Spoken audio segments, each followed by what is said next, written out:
നമ്മുടെ പ്രധാനമന്ത്രിക്ക് എന്താണ് സംഭവിക്കുന്നത്?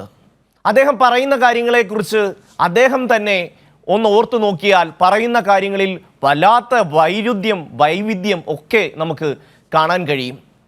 ആദ്യഘട്ടത്തിൽ വളരെ ശാന്തനായി തെരഞ്ഞെടുപ്പിനെ നേരിട്ട പ്രധാനമന്ത്രി രണ്ടാം ഘട്ടം കഴിഞ്ഞു മൂന്നാം ഘട്ടം കഴിയുമ്പോഴേക്കും വല്ലാതെ വയലൻ്റ് ആകുന്ന ഒരു പ്രതീതിയാണ് ഉണ്ടാകുന്നത്. എതിരാളിയെക്കുറിച്ച് എന്തും പറയുന്ന സാഹചര്യത്തിലേക്ക് എത്തുന്നു. മറ്റ് മതവിഭാഗങ്ങളെക്കുറിച്ച് എന്തും പറയുന്ന ഒരവസ്ഥയിലേക്ക് എത്തുന്നു. എന്തുകൊണ്ടാണ് ഇത് സംഭവിക്കുന്നത്? ഇപ്പോൾ ഒരു പ്രസ്താവന യുദ്ധം നടക്കുകയാണ്. അദാനി അംബാനിമാരുടെ കയ്യിൽ നിന്ന് രാഹുൽ ഗാന്ധി കള്ളപ്പണം വാങ്ങിയോ എന്ന പ്രധാനമന്ത്രി നരേന്ദ്രമോദിയുടെ ചോദ്യം അദ്ദേഹത്തിന് തന്നെ കനത്ത തിരിച്ചടിയാണ്. കള്ളപ്പണം ഇല്ലാതാക്കാൻ നോട്ട് നിരോധിച്ച നരേന്ദ്രമോദിയാണോ ഈ ചോദ്യം ചോദിച്ചത് എന്നാണ് അദ്ദേഹത്തിനെതിരെയുള്ള പ്രധാന പരിഹാസം. അത് അദാനിയുടെയും അംബാനിയുടെയും പേര് പ്രധാനമന്ത്രി ആദ്യമായി പരാമർശിച്ചു എന്ന് രാഹുൽ ഗാന്ധി തിരിച്ചടിച്ചു. ഒപ്പം തന്നെ രാഹുൽ ഗാന്ധി ഒരു ചോദ്യം ചോദിച്ചു, ഈ കള്ളപ്പണം വാങ്ങുന്നതിനെ സംബന്ധിച്ച് സ്വന്തം അനുഭവത്തിൽ നിന്നാണോ നരേന്ദ്രമോദി ഇതൊക്കെ പറയുന്നതെന്ന ചോദ്യവും രാഹുൽ ഗാന്ധി ചോദിക്കുന്നു. തെരഞ്ഞെടുപ്പിൽ തോൽവി ഭയക്കുന്ന പ്രധാനമന്ത്രി എന്തും പറയുന്ന അവസ്ഥയിലാണെന്ന് പ്രതിപക്ഷം കുറ്റപ്പെടുത്തുന്നു.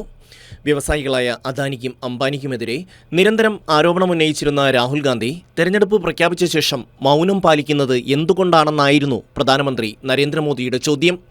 അദാനിയുടെയും അംബാനിയുടെയും കയ്യിൽ നിന്ന് കള്ളപ്പണം വാങ്ങിയിട്ടാണോ രാഹുൽ ഗാന്ധി നിശബ്ദനായിരിക്കുന്നതെന്നും പ്രധാനമന്ത്രി ചോദിച്ചിരുന്നു. അദാനിയും അംബാനിയും ലോഡ് കണക്കിന് കറൻസി ടെമ്പോയിൽ കൊണ്ടുവന്ന് കോൺഗ്രസിന്റെ രാജകുമാരന് നൽകിയോ എന്നും നരേന്ദ്രമോദി പരിഹസിച്ചു. ഇതാണിപ്പോൾ നരേന്ദ്രമോദിക്ക് തന്നെ തിരിച്ചടിയായി മാറുന്നത്. जरा ये साझा घोषित करें कि इस चुनाव में ये अंबानी अडानी से कितना माल उठाया है, काले धन के कितने बोरे भर करके रुपये मारे हैं, क्या टेम्पो भर करके नोटे कांग्रेस के लिए पहुंची है, क्या सौदा हुआ है? പ്രധാനമന്ത്രി നരേന്ദ്രമോദി അടച്ചിട്ട മുറിയിൽ മാത്രം പറയാറുള്ള അംബാനി അദാനി എന്നീ പേരുകൾ ആദ്യമായാണ് പരസ്യമായി പറയുന്നതെന്ന് രാഹുൽ ഗാന്ധി തിരിച്ചടിച്ചു. അവർ പണം ടെമ്പോയിലാണ് കൊണ്ടുവരുന്നതെന്ന് നരേന്ദ്രമോദിക്ക് എങ്ങനെ അറിയാമെന്ന് രാഹുൽ ഗാന്ധി ചോദിച്ചു. നേരിട്ടുള്ള അനുഭവം കൊണ്ടായിരിക്കാം നരേന്ദ്രമോദി ഇങ്ങനെ പറയുന്നതെന്നും രാഹുൽ പറഞ്ഞു. नॉर्मली आप बंद कमरों में अदानी जी अंबानी जी की बात करते हो, पहली बार आपने पब्लिक में अदानी अंबानी बोला। और आपको ये भी मालूम कि ये टेम्पो में पैसा देते हैं, क्या ये आपका पर्सनल एक्सपीरियंस है क्या? एक काम कीजिए, CBID को इनके पास भेजिए ना, पूरी जानकारी करिए, इंक्वायरी कराइए, जल्दी से जल्दी कराइए, घबराइए मत मोदी जी। और मैं देश को फिर से दोहरा के कह रहा हूं, जितना पैसा नरेंद्र मोदी जी ने इनको दिया है ना, उतना ही पैसा हम हिंदुस्तान के गरीब लोगों को देने जा रहे हैं. കള്ളപ്പണം ഇല്ലാതാക്കാൻ നോട്ട് നിരോധിച്ച നരേന്ദ്രമോദി ഇപ്പോൾ കള്ളപ്പണമുണ്ടെന്ന് സമ്മതിക്കുകയാണോ എന്ന് പ്രതിപക്ഷം പരിഹസിച്ചു.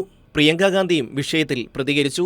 അദാനി അംബാനി എന്നീ പേരുകൾ പ്രധാനമന്ത്രി പറയുമോ എന്ന ചോദ്യമാണ് പ്രിയങ്ക ഗാന്ധി ചോദിച്ചത്.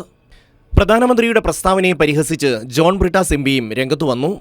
നോട്ട് കൊണ്ടുപോകുന്ന വണ്ടിയുടെ നമ്പർ പ്രധാനമന്ത്രിക്ക് അറിയാമെങ്കിൽ എത്രയും പെട്ടെന്ന് EDയെയും CBIയെയും വിവരം അറിയിക്കണമെന്നാണ് ജോൺ ബ്രിട്ടാസ് പരിഹസിച്ചത്. Election desk, Kairali news.